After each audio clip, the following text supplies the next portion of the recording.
Bom dia, boa tarde, boa noite, boa madrugada para você que está me assistindo. Meu nome é Marlon Ricardo, eu sou advogado criminalista e professor de Direito Penal. E hoje nós vamos conversar sobre os famosos embargos auriculares e também sobre os memoriais. Atenção, é um viés prático e eu estou falando daqueles memoriais que você apresenta diretamente aos desembargadores ou aos ministros que vão fazer parte da turma, da sessão ou do pleno que vai julgar o seu caso. Eu não estou falando dos memoriais, que eu mesmo chamo de alegações finais, no processo criminal comum. Não esqueçam, tomem cuidado com isso. Vou falar para vocês como que eu faço esses memoriais, então eu estou falando da minha opinião, você faz como você achar melhor, e de qual importância que eu vejo e como fazer esses embargos auriculares, conversando diretamente com cada um dos ministros, desembargadores. Nesse momento eu estou aqui em Brasília, você deve estar achando que esse cara só tem camisa rosa para usar em Brasília, porque o último vídeo que eu fiz aqui sobre sustentação oral, eu vou colocar aqui no card para vocês, inclusive, eu estava com essa mesma blusa, inclusive. Vamos falar exatamente sobre as situações que eu me propus a fazer. Primeiro, sobre os memoriais. Pessoal, memoriais, nesse caso, é uma peça muito simples. Você vai fazer uma peça que ela vai ser endereçada a um desembargador ou a um ministro especificamente, e não vai ter nenhum tipo de grande formalidade. É uma peça, ela segue a forma de uma peça, então vai ter lá, excelentíssimo senhor, doutor, fulano de tal, o número do processo ao qual você se refere, o nome do réu, o seu nome como advogado, e assim por diante, aquele começo padrão que nós temos em todas as peças. Só que no contexto, no texto dessa peça, você vai fazer um pequeno resuminho daquele caso, bem pequeno, bem sucinto e logicamente voltado para o lado que você deseja defender, seja como assistente de acusação, seja como advogado de defesa. E após isso, você vai fazer uma pequena explanação, pensando aquelas provas e elementos que você acha interessante para o seu lado e vai entregar diretamente a esse ministro ou desembargador. Qual que é o cuidado que eu tenho? Dá muito trabalho, mas é o cuidado que eu tenho e recomendo que vocês façam também. Não pegue clientes se você não está disposto a ter trabalho por causa desses clientes. Eu faço um memorial direcionado a cada um daqueles desembargadores ou a cada um daqueles ministros de forma separada. Ah, você então escreve tudo do zero em relação a cada um deles? É claro que não. O resumo do processo é o mesmo. Às vezes as argumentações elas são muito parecidas, mas qual que é a diferença entre eles? Hoje em dia, quando a gente fala de internet, é muito mais fácil você fazer buscas, principalmente nos tribunais superiores e tribunais de justiça, tribunais regionais federais, fazer uma busca direcionada a um desembargador especificamente ou a um ministro especificamente. Você faz essa busca e você vai encontrar, naqueles casos, se você não conseguir buscar por ministro, você busca pelo tipo do caso que você colocou e olha todas as jurisprudências que aparecerem. Algumas delas vão ter como relator o ministro que você quer conversar, outras vão ter como revisor o ministro que você quer conversar, e às vezes uma pode ter como voto divergente, que vai estar lá o voto do cara, também o ministro ou o desembargador que você quer conversar. Então você vai ler e você lendo 3 ou 4 decisões daquele desembargador, daquele ministro sobre aquele mesmo tipo de caso, logicamente com uma certa proximidade do momento em que você está, você vai ter uma noção de como que aquele cara pensa. Não é uma noção, não é uma certeza absoluta, mas você vai ter uma noção de como que ele pensa, de qual linha que ele costuma seguir.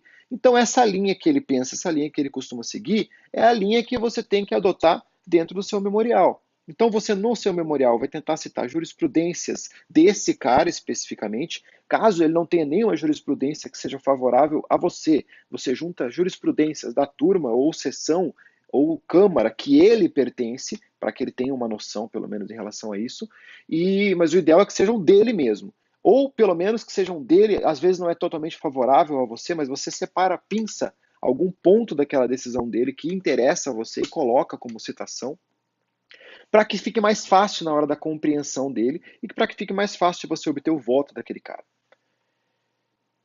Quando a gente vai, quando a gente vai, perdão, quando a gente vai para tribunais de justiça, é muito mais comum que o vogal e às vezes o próprio revisor, eles sigam o voto do relator. Então é muito mais comum que as outras pessoas que não sejam o relator ou revisor, normalmente esses que estudam o processo de forma um pouco mais coerente, eles simplesmente sigam o voto de alguém. Quando você vai para tribunais superiores, a coisa muda um pouquinho. Os casos são um pouco mais complexos, às vezes tem uma certa discussão no STF, no STJ, eu atuo também aqui no STM. O STM tem bastante discussão até. Então você incitar esse cara, que ele tem uma opinião diferente sobre aquele seu caso, fazer com que ele olhe para o seu caso, coisa que normalmente ele não olharia de forma cuidadosa, caso simplesmente viesse a ele, faz com que talvez você ganhe um voto que você não teria de outras circunstâncias. E você sabe que às vezes um voto divergente aqui nos tribunais superiores te gera um agravo que você pode fazer, te gera um embargo infringente que você pode fazer, te gera alguma coisa que você possa fazer com o objetivo de fazer uma reanálise daquele processo e às vezes ganhar tempo para uma eventual prescrição ou uma eventual outra situação. Então é bom você fazer isso de maneira separada e minuciosa. Juntamente com isso, vem os embargos auriculares, que são você tentar chegar no ouvido desses caras. Nos tribunais superiores STF e STJ, é muito difícil de você conversar com ministros. É muito difícil. Eles têm um exército de pessoas que ficam ao redor deles, chefe de cartório, qualquer um. Os caras que estão lá, que estão trabalhando, eles tentam ao máximo fazer com que você não consiga chegar para conversar com o ministro. Se for um caso muito grande, muito complexo e que você ache que existe interesse para aquele ministro de aparecer no momento do julgamento tendo um voto divergente ou coisa do tipo e não interpretem isso de maneira negativa, recomendo que você insista. Se você insistir, você consegue. Você pode não conseguir na hora que você vier, você pode conseguir só com uma hora marcada em algum tempo específico, mas você consegue. É muito, muito difícil. Então, é um cartucho que só vale a pena ser gasto se for muito importante. Agora, não é tão necessário, às vezes, falar com esses ministros, porque eles são munidos de uma gama de assessores que normalmente, principalmente no STF, a assessoria de ministro do STF é feita normalmente por juiz federal. São pessoas que são de um gabarito excepcional e que são, na prática, os responsáveis por dizer o que aquele ministro tem que fazer naquele momento. O ministro vai dar uma diretriz para ele e ele já conhece a diretriz daquele ministro de forma muito específica. Então, se você conversar com ele, pode ser que tenha o mesmo efeito do que se você conversar com o ministro. No Tribunal Militar, no STM, é um pouco diferente, porque no STM existe normalmente mais divergência dentro dos julgamentos e, além disso, os ministros são muito mais acessíveis. Às vezes você precisa marcar uma hora, às vezes você consegue falar com eles ali quando eles estão em uma sessão, em um intervalo de sessão rapidinho. E também eles são muito bem assessorados, você pode conversar com os assessores. Mas é muito mais fácil de você conversar especificamente com os ministros. Então vale a pena um cartucho desse sempre que você precisar. Quando você for conversar, o que você vai dizer? Você vai dizer especificamente qual que é o seu caso, então, o caso específico do seu cliente, fazer um resuminho do caso para que talvez, mesmo que ele não se interesse tanto em olhar para aquele caso de imediato, no momento do julgamento, quando estiverem descrevendo o caso, ele lembre que foi esse que foi o advogado conversar com ele, e logo em seguida, você vai incisivamente naquele argumento que você preparou direcionado a ele. Então você não vai fazer um texto gigante para conversar com o cara, você não vai chegar com um texto para você ler para ele, mas você vai fazer uma dissertação, uma conversa específica sobre um ponto, até porque ele não vai perder muito tempo com você, ela não vai perder muito tempo com você, então tome muito cuidado com isso. Então vai incisivo num ponto, mas para tentar criar nele uma dúvida. O objetivo é gerar nele uma dúvida. Então vá num ponto que seja mais divergente e mais complexo, porque às vezes você gerando nele essa dúvida, você incita nele a curiosidade, e a curiosidade faz com que ele olhe o seu processo, e às vezes ele olhando o seu processo com base naquilo que você falou, juntamente com seus memoriais que já vão estar com ele, você vai conseguir ter um resultado positivo.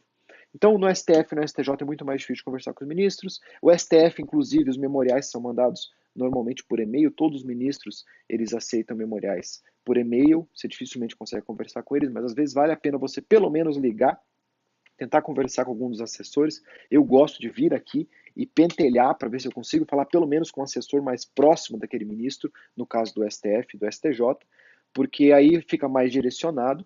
Mas se você não conseguir, você não tiver condições, ou seu cliente não quiser pagar uma viagem para você vir a Brasília, você pode fazer isso por telefone, é que vai dar muito mais trabalho. Mas os memoriais você pode mandar pelo correio, os memoriais você pode mandar por e-mail para alguns ministros, mesmo no STM, ou no STJ, ou no STF. No seu tribunal daí, a não ser que ele seja uma outra cidade, vai lá, cara, vai lá, pentelha, embargo auricular é super necessário, fazer memoriais é super necessário. Bem, eu espero que eu tenha te ajudado. Muito obrigado por ter assistido esse vídeo e até a próxima.